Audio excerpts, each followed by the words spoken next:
नमस्कार,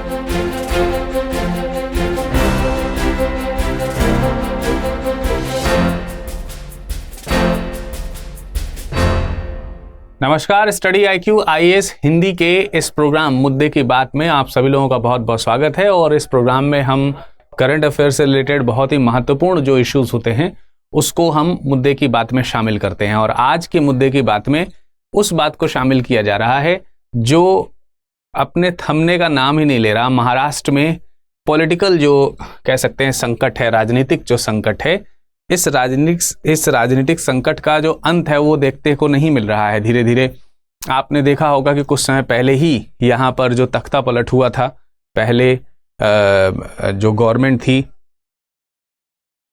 वो चेंज हुई, उसके बाद जो विधायक हैं उन विधायकों के खरीद फरोख्त या कह सकते हैं उनकी चेंजेस को लेकर के एकनाथ शिंदे सरकार के ऊपर आरोप लगाए गए और ये मामला जो है वो लंबित भी हुआ। और शिवसेना के पहले जो प्रमुख के तौर पर देखे जा रहे थे और जो चीफ मिनिस्टर थे उद्धव ठाकरे जो हैं, उनकी तरफ से एक याचिका भी लगाई गई सुप्रीम कोर्ट में जिसमें कहा गया कि जो मामला है उस पर सुप्रीम कोर्ट अपनी दखलंदाजी दे और निर्णय दे। तो आज का ये जो सेशन है वो किस चीज़ पर है? बेसिकली सुप्रीम कोर्ट ने अभी हाल ही में कहा है कि महाराष्ट्र राजनीतिक संकट पर जो याचिकाएं हैं उस याचिका पर 3 जजेस की सुनवाई हो रही थी जिसमें स्वयं चीफ जस्टिस जो हैं वो शामिल थे। अब उन्होंने उस याचिका को 5 जजों की जो पीठ है, संवैधानिक पीठ है, उसको भेज दिया है और इस पर कल यानी कि गुरुवार को 25 अगस्त को इस पर सुनवाई होगी। तो ये पूरा मामला क्या है इसको हम लोग यहाँ पर समझने का प्रयास करेंगे और इसके लिए पहले कुछ पॉइंट्स को आइए समझते हैं। अंत में हम ये भी देखेंगे कि देखिए 2 तरीके का मसला है। एक तो जो विधायक हैं उसमें से विधायक जो हैं उन्होंने जो दल बदल का इनके ऊपर आरोप लगा हुआ है वो आरोप सही है या नहीं सही है, अब ये मामला पेंडिंग में है। और ये मामला पेंडिंग में है तो फिर इनके पास में कितने विधायकों की सूची है। हालांकि अभी एक फौरी तौर पर देखा जाए तो एकनाथ शिंदे के पास में अगर देखा जाए तो लगभग शिवसेना के 55 में से करीब 40 जो विधायक हैं वो इनके पास में शामिल हैं, मिले हुए हैं। लोकसभा में भी इनकी स्थिति ठीक है। ओम बिरला जो लोकसभा के स्पीकर हैं उनकी तरफ से इनके जो नेता हैं उनको मान्यता भी दी गई है। तो ये सब चीज़ों पर अभी पेंडेंसी चल रही है। और इस बीच जो है जो चुनाव आयोग है, जो राज्य चुनाव आयोग है, वहाँ पर जो स्थायी निकाय चुनाव होने हैं पंचायतों इत्यादि के, वो भी चुनाव की घोषणा करने की जल्दीबाजी में है। साथ ही साथ इसी को लेकर के जो चुनाव आयोग है उसने इन दोनों पार्टीज को ये भी कहा है कि आप क्योंकि चुनाव होगा तो चुनावी जो चिन्ह होंगे, जो राजनीतिक चुनावी चिन्ह होते हैं और जो पार्टी का राजनीतिक नाम होता है वो किनके साथ जाएगा, इनके साथ जाएगा उद्धव ठाकरे के साथ या फिर एकनाथ शिंदे के साथ जाएगा, इस पर भी एक सवाल जो है यहाँ पर बन रहा है। और इस पर दावेदारी जो है वो एकनाथ शिंदे जी कर रहे हैं कि ये हमें नाम मिलना चाहिए और इसका जो पॉलिटिकल जो सिंबल है वो भी हमें मिलना चाहिए। तो इसको लेकर के चुनाव आयोग को रोक तो है थोड़ी लगाई है सुप्रीम कोर्ट ने। तो आइए चलिए जानते हैं थोड़ा सा मुद्दा क्या है। सुप्रीम कोर्ट ने चुनाव आयोग को दूरी बनाए रखने का सुझाव दिया है। किस मामले में दिया है? मैंने अभी थोड़ी देर पहले बताया। इस मामले में दिया है कि जो चुनाव आयोग है वो थोड़ा सा हरी में दिख रहा था या महसूस हो रहा था सुप्रीम कोर्ट को, उस पर इस बात के निर्णय लेने के लिए अभी स्टे लगा दिया गया एक तरीके से, या रोक कर दी गई है सुप्रीम कोर्ट की तरफ से कि अभी जो है आप जो चुनावी दर्जा है या पॉलिटिकल जो दर्जा दिया जाता है, जो चुनाव आयोग की तरफ से जो दिया जाता है, इलेक्शन कमीशन की तरफ से दिया जाता है किसी पार्टी को, जो नाम दिया जाता है और नाम के साथ साथ जो चुनाव चिन्ह दिए जाते हैं, इसको लेकर के थोड़ी जल्दीबाजी ना करें या इसके निर्णय को लेने में थोड़ा सा और समय लगाएं, क्योंकि अभी ये तय होना बाकी है कि विधायकों की क्या स्थिति है। ठीक है। और उद्धव ठाकरे और अगर हम एकनाथ शिंदे की बात करते हैं तो ये तो आप पॉलिटिकल क्राइसिस लगातार आप देख ही रहे हैं और इसी के कारण उद्धव ठाकरे की सरकार जो है वो गिरी है और एकनाथ शिंदे ने नई सरकार बनाई है बीजेपी के सपोर्ट से। तो सरकार वही है लेकिन जो चेहरा है सरकार का वो बदल गया है। सुप्रीम कोर्ट ने कहा है कि 5 जजों की संवैधानिक पीठ 25 अगस्त को इस पर सुनवाई करेगी। यानी ये जो पहले याचिका गई थी, इस याचिका पर निर्णय जो है वो 3 संविधान के 3 जजेस की एक पीठ बनी थी जिसमें सुप्रीम कोर्ट के चीफ जस्टिस भी शामिल थे, उनकी अध्यक्षता में करी जा रही थी। उसने फैसला दे दिया है कल यानी कि 23 अगस्त को, और 25 अगस्त को सुनवाई करने के लिए कहा है, लेकिन 5 जजेस की पीठ के द्वारा ये सुनवाई करी जाएगी। और ये भी कहा गया है कि उस पीठ के द्वारा सबसे पहले इस बात पर ही चर्चा होगी कि चुनाव चिन्ह जो है उस पर निर्णय चुनाव आयोग को किस प्रकार से लेना है। जो चुनाव चिन्ह है उस पर निर्णय जो है वो लेना किसको है, चुनाव आयोग को ही है, लेकिन किस प्रकार से लेना है इसके बारे में कल जो है जो सुनवाई होगी उसके ऊपर जो रिजल्ट निकल करके आएगा या जो आदेश आएंगे उसके ऊपर हम लोगों को ध्यान देना होगा। इसके पहले मैं आपको बता दूं कि लोकसभा अध्यक्ष जो ओम बिरला हैं वो, और महाराष्ट्र विधानसभा अध्यक्ष जो हैं जो कि राहुल नार्वेकर हैं, इनके द्वारा जो सदन के नेता हैं इस पार्टी के तरफ से उनको मान्यता दी गई है। जैसे कि जो राज्य विधानसभा है, राज्य विधानसभा में आप यहाँ पर देख सकते हैं, एक और बात है कि राज्य विधानसभा में जो राहुल नार्वेकर के द्वारा जो है विधानसभा अध्यक्ष जो है, वहां पर राज्य विधानसभा अध्यक्ष जो हैं उनके द्वारा एकनाथ शिंदे के जो सदस्य हैं, जो विधायक हैं, उनको पक्ष का नेता भी घोषित किया गया है। तो एक तरीके से पॉलिटिकल एस्टैब्लिशमेंट जो है वो मिल रहा है इन दोनों के, अगर हम हवाले से देखते हैं तो। एक और बात भी है यहाँ पर कि लोकसभा में जो अध्यक्ष हैं, लोकसभा के अध्यक्ष ने शेवले जो हैं, जो श्री शेवाले जो हैं, उनको लोकसभा में शिवसेना के नेता के रूप में मान्यता दे दी है। तो लोकसभा में भी शिवसेना के नेता के रूप में मान्यता मिल गई है, राज्य में भी पक्ष में जो है नेता के रूप में मान्यताएं जो है मिल रही हैं। तो और वैसे भी मैंने आपको बताया कि 55 में से लगभग 40 लोग जो हैं वो एकनाथ शिंदे की तरफ हैं। तो ऐसे में एक स्वभाव लग रहा है कि शायद जो चुनाव आयोग है वो इनको पॉलिटिकल दर्जा दे सकता है, लेकिन पॉलिटिकल दर्जा सिर्फ इसी बात पर ही नहीं दिया जाता, किन बातों पर दिया जाता है उसकी भी हम यहाँ पर जांच करेंगे। तो मुद्दा जो था वो आपको समझ में आ गया होगा। मामला अभी देखा जाए तो आधा अधूरा ही है। आधा अधूरा यूं है कि जब सरकार जो थी एकनाथ शिंदे की जब सरकार बनी, और उससे पहले उद्धव ठाकरे की जो सरकार थी, बेसिकली यहीं से टकराव होने शुरू हुए। मुख्य तौर पर अगर देखा जाए तो यहीं से टकराव होने शुरू हुए, और जब टकराव होने शुरू हुए तो जो उद्धव ठाकरे का दल है, उद्धव ठाकरे जी का जो दल है वो यहां पर जो है सुप्रीम कोर्ट पहुंचता है कि विधायकों की जांच अभी हुई नहीं है, दल बदल वाले जो आरोप हैं वो लगे हैं। ठीक है, तमाम सारी इनस्टेबिलिटीज हैं, तो उसमें जो है निर्णय लेना उचित नहीं होगा अभी, इसलिए थोड़ा जो है आसानी से इस चीज को क्लियर किया जाए। तो वो जो सुनवाई चल रही थी उसी सुनवाई पे अब 5 जजेस की पीठ को रेफर किया गया है। 5 जजेस की पीठ जब कल निर्णय लेगी तब जाकर के ये पूरा का पूरा मुद्दा क्लियर होगा। वास्तविक रूप में ये एक बहुत ही कह सकते हैं माइलस्टोन हो सकता है, कॉन्स्टिट्यूशनल प्रोविजन में चेंजेस हो सकता है, इसमें कुछ देखने को मिले, या फिर आगे के उदाहरण के लिए ये केस एक उदाहरण के तौर पर प्रस्तुत किया जा सकता है, क्योंकि इस तरीके की जो कॉम्प्लेक्सेस हैं या कॉम्प्लेक्स स्टेज जो है वो पहले कभी नहीं देखने को मिली थी। तो एक तो ये बात हो गई। दूसरी बात अगर हम देखें कि महाराष्ट्र के मुख्यमंत्री एकनाथ शिंदे के नेतृत्व वाला जो शिवसेना गुट है, अब बात तो ये है कि जो एकनाथ शिंदे हैं ये भी शिवसेना में हैं, ये भी शिवसेना के सदस्य थे, और स्वाभाविक सी बात है कि जो उद्धव ठाकरे हैं, आप इनको तो जानते ही हैं कि ये तो ठाकरे परिवार जो है वो तो शिवसेना से ही रिलेटेड ही है ना, शिवसेना से रिलेटेड है।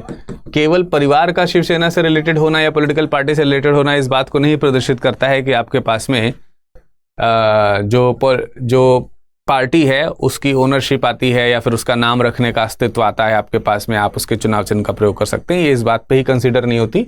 कंसीडर किस चीज़ पे होती है उस पर अभी हम चर्चा करेंगे।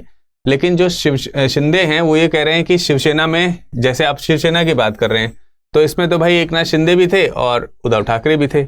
उद्धव ठाकरे परिवार का थोड़ा कह सकते हैं कि इसके निर्माण में योगदान ज़्यादा है, लेकिन इसका मतलब ये नहीं कि एकनाथ शिंदे शिवसेना में नहीं थे, शिवसेना में थे। जब सरकार इनकी चल रही थी तब भी शिवसेना में थे।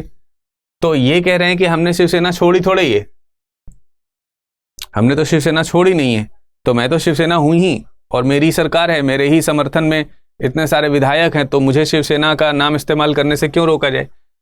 तो शिवसेना के गुट की याचिका जो थी पर निर्वाचन आयोग कार्यवाही के खिलाफ दाखिल की गई उद्धव ठाकरे समूह की याचिका पर सुप्रीम कोर्ट 1 अगस्त को सुनवाई के लिए तैयार हुआ था।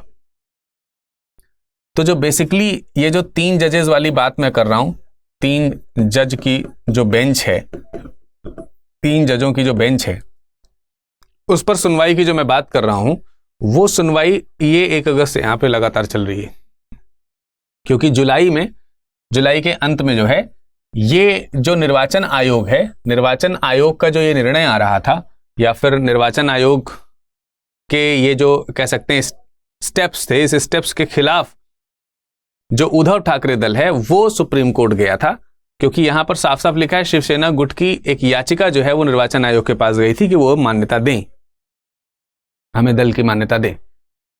बात समझ में आ रही है?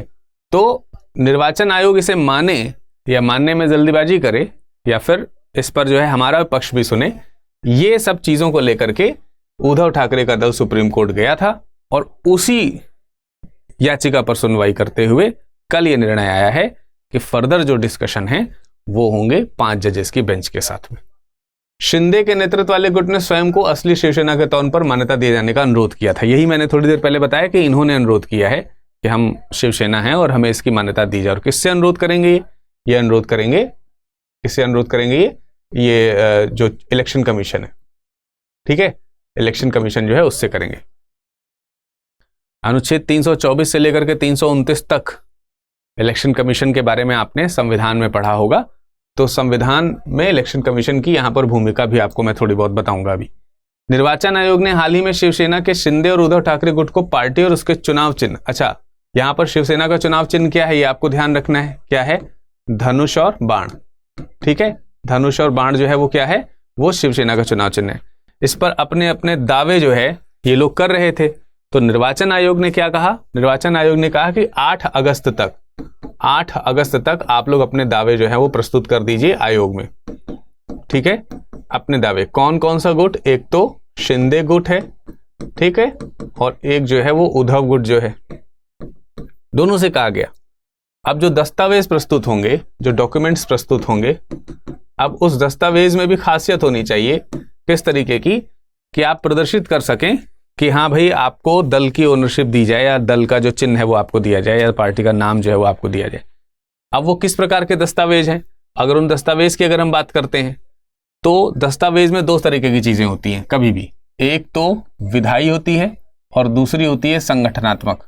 मतलब जो पार्टी है, पार्टी में पार्टी का जब संगठन किया गया या गठन जब किया गया तो उसका कुछ संविधान होगा, हर पार्टी का अपना संविधान होता है, ठीक है। इस संविधान में विश्वास रखने वाले और इसका फाउंडिंग जो मेंबर्स होते हैं या जो इसके प्रमुख सदस्य होते हैं वो जो संगठनात्मक शाखा के अंतर्गत आते हैं या संगठनात्मक दल के अंतर्गत आते हैं। तो कहने का मतलब इसको आप मोटे तौर पर समझ सकते हैं, ऐसे मैंने कोई पार्टी बनाई है तो मेरे साथ में 2-4 लोग होंगे तो ये पार्टी के संगठनात्मक दल के लोग हो गए। अब जब पार्टी क्रिएट हो गई तो उस पार्टी का समर्थन करने वाले तमाम सारे जो लोग हैं वो विधायक हैं, जिनको हमने टिकट्स दी हैं, भाई वहां से जीतो हमारी पार्टी के नाम से, तो वो जीते हैं, तो वो पार्टी के विधायक हो गए हैं। तो दोनों अलग अलग चीजें हैं। तो यहां पर यही जो होता है, जो प्रतिद्वंदी एक दूसरे के जो प्रतिद्वंदी हो गए, मतलब दल जब बिखर रहा है तो एक दूसरे के प्रतिद्वंदी हो रहे हैं लोग, दोनों लोगों को विधायी और संगठनात्मक समर्थन का एक पत्र देना पड़ता है और उस पर अपनी पावर जो है वो शो करनी पड़ती है कि किसके पास कितनी पावर है। मसलन मान लेते हैं किसी के पार्टी के संगठनात्मक दल में 10 लोग हैं, सपोज दैट, तो इन 10 लोगों का बहुमत इनमें से किसके पास है। और मान लेते हैं किसी पार्टी में विधायकों की संख्या 100 है, तो इन 100 में से इनका समर्थन किसके पास में है। मान लेते हैं कि पार्टी ए जो है, इस पार्टी ए के पास में संगठनात्मक जो संरचनात्मक जो स्थितियां हैं उसके जो लोग हैं उसके दलों का भी समर्थन है, उसके दलों का भी क्या है, समर्थन है, और साथ ही साथ जो विधायक हैं उन विधायकों का भी बहुमत का समर्थन इनके पास में है। तो पार्टी ए जो है इसको चुनाव आयोग क्या कर सकता है, इलेक्शन कमीशन जो है वो क्या कर सकता है, जो दल का नाम है, क्योंकि एक ही दल से टूटे हुए हैं, तो जो पुराना दल का नाम है अगर उसको लेकर के ये लड़ाई चल रही तो वो दल का नाम अगर ये रिक्वेस्ट करते हैं तो दिया जा सकता है, और साथ ही साथ क्या दिया जा सकता है, इनको चुनाव चिन्ह भी दिया जा सकता है। और जो दूसरा दल है उसके लिए एक नया दल का नाम और नया जो चुनाव चिन्ह है उसको इशू करने का प्रयास करेगा चुनाव आयोग। तो ये भी एक मुद्दा है यहां पर। ये मुद्दा इसलिए है कि अभी हाल ही में जो निकाय, स्थानीय निकायों के जो चुनाव होने हैं वो चुनाव के निकाय 2 सप्ताह के भीतर हो जाने चाहिए, ऐसे सुप्रीम कोर्ट ने भी कहा था। तो जब चुनाव होगा तो उसके लिए क्या चाहिए, इलेक्शन के सिंबल्स चाहिए। तो इसीलिए जो है एकनाथ शिंदे सरकार जो है वो चाहती है कि इनको जो है इसका स्वामित्व दिया जाए। ठीक है, अब मामला ये है कि जो चुनाव विवाद है या जो चुनाव चिन्ह से संबंधित जो विवाद होते हैं उसमें चुनाव आयोग की क्या भूमिका होती है। महाराष्ट्र की पॉलिटिकल क्राइसिस अभी शायद हो सकता है कि कल जब चुनाव होगा तो उसमें जो 5 जजेस की जो बेंच है वो निर्णय लेगी तमाम सारी चीज़ों का। उसमें ये भी शामिल होगा कि चुनाव आयोग जो है वो किस प्रकार से किस पार्टी को चुनाव चिन्ह जो है वो अलॉट कर सकती है या उस पर क्या निर्णय लेना चाहिए। इस मसले में भी सहायता करेगी 5 जजेस की जो बेंच है। साथ ही साथ जो विधायकों की स्थिति है उस पर भी एक बार जांच करी जाएगी, जो शिवसेना के विधायक हैं उनको लेकर के, क्योंकि शिंदे की तरफ से इस चीज को बोला गया है। तो वो तो एक अलग मैटर है। लेकिन अब जब चुनाव चिन्ह का विवाद आया है तो यहाँ पे प्रश्न बन जाता है कि जब चुनाव चिन्ह का विवाद आता है इसको सॉल्व कौन करता है। इसको सॉल्व करने का प्रयास जो है करने का काम चुनाव आयोग के पास होता है, होल एंड सोल इसी के पास होता है। हालांकि इस मामले में थोड़ा एक नया अंतर आपको देखने को मिल रहा है कि संवैधानिक पीठ जो है वो थोड़ा इंटरफेयर करते हुए नजर आ रही है। तो इसके क्या परिणाम होंगे ये आने वाले इतिहास में हम लोगों को पता चलेगा, लेकिन उसके लिए हमको जो कल आने वाला निर्णय है उसका इंतजार करना पड़ेगा। फिलहाल हम ये जान लेंगे कि जो चुनाव चिन्ह है, चुनाव चिन्ह आरक्षण और आवंटन आदेश 1968, इसके बारे में अगर हम देखें तो हमको ये पता चलता है कि इसी के अधिकार से जो चुनाव आयोग होता है, इलेक्शन कमीशन जो होता है, वो किसी भी पार्टी को उसका नाम और जो चुनाव चिन्ह होता है, चुनाव चिन्ह जो होता है उसको क्या करता है, अलॉट करता है। तो इसको अलॉट करने का अधिकार किसके पास होता है, चुनाव आयोग के पास होता है। तो एक पॉइंट तो हमको ये समझ में आ गया, राजनीतिक दलों की मान्यता और चुनाव चिन्ह का आवंटन जो है वो किसके द्वारा होता है, वो इसी आदेश के द्वारा होता है, चुनाव चिन्ह आरक्षण और आवंटन आदेश 1968। अब इसमें तमाम सारे कह सकते हैं अनुच्छेद हैं। अब इस विवाद से संबंधित अनुच्छेद के अगर ऊपर हमें गौर करना है तो उसके अनुच्छेद 15 पर हमें गौर करना पड़ेगा। ध्यान रखिए ये अनुच्छेद संविधान का अनुच्छेद नहीं है, ये जो नियम है इसका अनुच्छेद 15 है। ठीक है, इसके अनुच्छेद 15 पे हमको थोड़ा सा गौर करना पड़ेगा, गौर फरमाना पड़ेगा। अब अगर हम इसकी कानूनी स्थिति को बारे में जानने का प्रयास करते हैं तो इसकी कानूनी स्थिति के बारे में हमको ये मालूम है कि जो राजनीतिक दल होते हैं और जो प्रतिनिधि समूह होते हैं, राजनीतिक दलों के प्रतिनिधि समूह, जैसे कोई भी, जैसे यहीं पे हम बात कर रहे हैं शिवसेना, शिवसेना क्या है, राजनीतिक दल है और इसके प्रतिनिधि समूह कौन है, एक तो उद्धव दल है, ठीक है, या उद्धव गुट किसे आप कह सकते हैं, और एक जो है वो शिंदे का दल है। ठीक, अब ये जो 2 दल हैं, इन दोनों दलों का चुनाव चिन्ह को लेकर के क्या है, चुनाव चिन्ह को लेकर के जो विवाद है, इन विवादों पर फैसला, ये फैसला लेने का अधिकार जो है वो किसका है, वो इलेक्शन कमीशन का है। ये पॉइंट आर्टिकल नंबर 15 में लिखा है। और साथ ही साथ यहां पर एक विवाद भी हमको थोड़ा सा ध्यान रखना चाहिए, जो कि 1971 का सादिक अली बनाम भारतीय चुनाव आयोग मामला है। इसमें स्पष्ट किया गया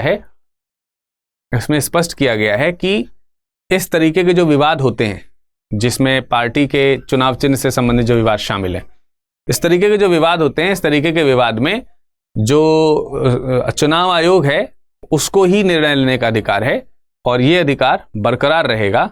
ये बात इस निर्णय में कही गई थी। तो चुनाव आयोग ये निर्णय जब देता है तो कैसे देता है, ये तो अधिकार की बात हो गई कि हाँ चुनाव आयोग के पास में अधिकार है। प्राथमिक तौर पे वो देखता है कि अधिकृत पार्टी बनाए जाने की मांग कर रहे समूहों के किस समूह को मान्यता प्राप्त दल के संगठनात्मक पक्ष और विधायी पक्ष का समर्थन है। संगठनात्मक पक्ष और विधायी पक्ष के बारे में भी थोड़ी देर पहले मैंने आपको बताया था, इसको थोड़ा और डिटेल में समझने का प्रयास करते हैं।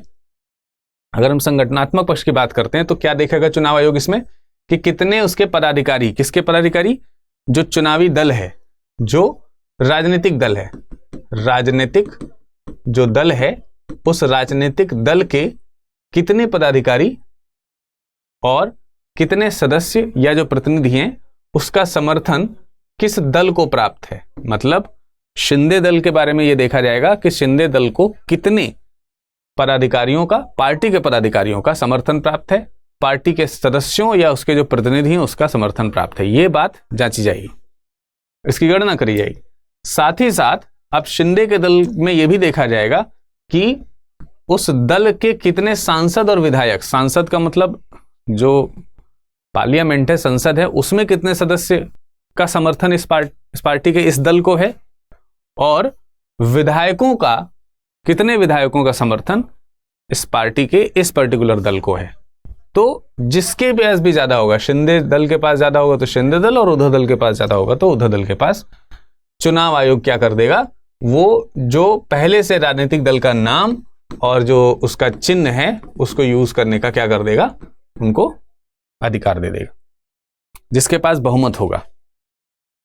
स्वाभाविक सी बात है, जिस समय हम ये बातें आपके सामने रख रहे हैं उस समय आपके मन में तमाम सारे प्रश्न उठ रहे होंगे। मसलन अगर ये समर्थन नहीं मिला तो क्या होगा, अगर ये आधा आधा समर्थन हुआ तो क्या होगा, है ना। तो इस पर भी चुनाव आयोग निर्णय लेने के लिए स्वतंत्र रहता है। इस सब चीजों पर भी चुनाव आयोग क्या करता है, स्वतंत्र रहता है। तो ये वाले प्रश्न पे हम आएंगे, लेकिन क्योंकि ये जो प्रश्न आपके मन में उठ रहे हैं उस पर अगर हम देखें, इलेक्शन कमीशन ऐसे समय में क्या करेगा जब समर्थन सही स्पष्ट ना हो रहा हो, समर्थन क्या हो रहा हो, स्पष्ट ना हो रहा हो, तो ऐसे में इलेक्शन कमीशन इस नाम को और साथ ही साथ इस चुनाव चिन्ह को दोनों को सीज कर सकता है। दोनों को क्या कर सकता है, वर्जित कर सकता है, प्रयोग करने से रोक सकता है, सीज कर सकता है दोनों को। यानी ना तो ये दल इस नाम का प्रयोग कर पाएगा और ना ही ये दल इस नाम का प्रयोग कर पाएगा। ऐसे में चुनाव आयोग इन दलों को अपने दूसरे नाम और दूसरे चुनाव चिन्ह रखने का जो है वो समर्थन करेगा और सजेशन देगा और उसकी मान्यता देगा। ठीक है, एक तो ये बात हो सकती है। दूसरी बात ये है कि जिसको समर्थन ज्यादा मिलेगा उसको तो ये नाम दे दिया जाएगा और दूसरी वाली पार्टी से कहा जाएगा तुम अपना नाम और चुनाव चिन्ह अपना सेलेक्ट कर लो। ठीक, ये बात है, तो आराम से हल निकल आएगा। लेकिन अब आज झगड़ा चल रहा है, क्योंकि राजनीति में तो ये होता ही है कि लोग अलग होते हैं, फिर अपना कभी एक भी होते हुए दिखाई देते हैं। आज शिंदे और उद्धव ठाकरे अलग होते हुए दिखाई दे रहे हैं, तो हो सकता है कल को फिर से एक हो जाए। तो आज जो शिवसेना को लेकर के, उसके नाम को लेकर कर, उसके जो चुनाव चिन्ह को लेकर के झगड़े समझ में आ रहे हैं, हो सकता है कि वो झगड़े एक होते हुए नजर आए। तो ऐसे में जब भविष्य में प्रतिद्वंदी गुट एक होने लगता है तब क्या हो, मान लेते हैं कि दोनों जो गुट थे उनमें में से किसी को भी समर्थन नहीं मिला था, तो दोनों ने अपनी पार्टी का नाम बदला और चुनाव चिन्ह का नाम बदला। अब एक तो स्थिति ये है, दूसरी स्थिति ये हो सकती थी कि किसी एक दल को क्या किया, जो पुराना चुनाव चिन्ह का नाम और वो पुराने दल का नाम और जो चुनाव चिन्ह था उसका समर्थन मिल गया और दूसरे को नहीं मिला, उसने नया नाम और समर्थन बना लिया, दल बना लिया है और उसका चुनाव चिन्ह ले लिया। लेकिन अब भविष्य में ये दोनों जो है वो क्या हो रहे हैं, मर्ज हो रहे हैं, फिर से एक हो रहे हैं। तब क्या होगा, तब जब एक हो जाते हैं, यदि फिर से एकजुट हो जाते हैं, तो जो दावेदार है वो फिर से चुनाव आयोग से संपर्क कर सकता है। यानी कि ये जो दल हैं ये तो फिर से चुनाव आयोग के पास जा सकते हैं कि हम एक होना चाह रहे हैं। और पहले वाले केस में जहां दोनों को नाम नहीं मिला था और चुनाव चिन्ह जहां सीज हो गया था, उसको जो है फिर से ओपन करके दिया जा सकता है, फिर से वो नाम इस एक दल को दिया जा सकता है और वो चुनाव चिन्ह इस्तेमाल करने के लिए दिया जा सकता है। और जो इलेक्शन कमीशन है, ईसीआई जिसको बोल सकते हैं, इलेक्शन कमीशन ऑफ इंडिया, समूहों के विलय को एक इकाई के रूप में मान्यता देने का अधिकार भी रखती है। साथ ही साथ मूल पार्टी के प्रतीक और नाम को पुनर्स्थापित भी कर सकती है। ठीक है, तो ये आपको मालूम होना चाहिए, चुनाव आयोग के पास में इस प्रकार के राइट्स होते हैं। क्लियर हो रही बात? यहां पर तमाम सारे प्रश्न जो हैं आपके स्पष्ट हो रहे होंगे। ठीक है, तो उम्मीद करते हैं कि ये जो पूरा मुद्दा है वो आपको समझ में आया होगा। और इस मुद्दे में एक विशेष संवैधानिक निर्णय जो है उसको आने का इंतजार हमें करना पड़ेगा, और उस निर्णय के आने से पहले की क्या कहानी है उसको भी समझना जरूरी था। इसलिए उस कहानी को हमने इसमें समझाया और इसमें जो रोल होता है इलेक्शन कमीशन का उसको मैंने समझाने का प्रयास किया। इससे संबंधित कोई और जानकारी यदि अगर आपको चाहिए तो आप हमसे कमेंट सेक्शन में कमेंट करके भी पूछ सकते हैं। साथ ही साथ हमें टेलीग्राम ग्रुप पर जुड़ करके भी पूछ सकते हैं और दूसरे सोशल मीडिया से भी जुड़ सकते हैं आप हमारे साथ में। उम्मीद करते हैं कि आज का सेशन जो है वो आपको समझ में आया होगा, स्पष्ट हुआ होगा, और कल जैसे ही इस पे अपडेट आएगी हम इसको जरूर कवर करेंगे आपके सामने ला करके पूरी स्पष्ट स्थिति और जो उसकी टाइमलाइंस हैं उसके साथ। अक्सर जब कोई केस में क्लियरेंस आ जाता है तो मैं कोशिश करता हूं कि उसकी टाइमलाइन के साथ आपको चीजें बताने का प्रयास करूं, और जब तक क्लियरेंस नहीं आता है तो तब तक उस समय तक क्या घटित हुआ है उस समय तक की चीजों को हम आपको बताने का प्रयास करते हैं, जैसे कि आज के सेशन में किया है। तो मुलाकात करेंगे फिर, तब तक के लिए नमस्कार, धन्यवाद।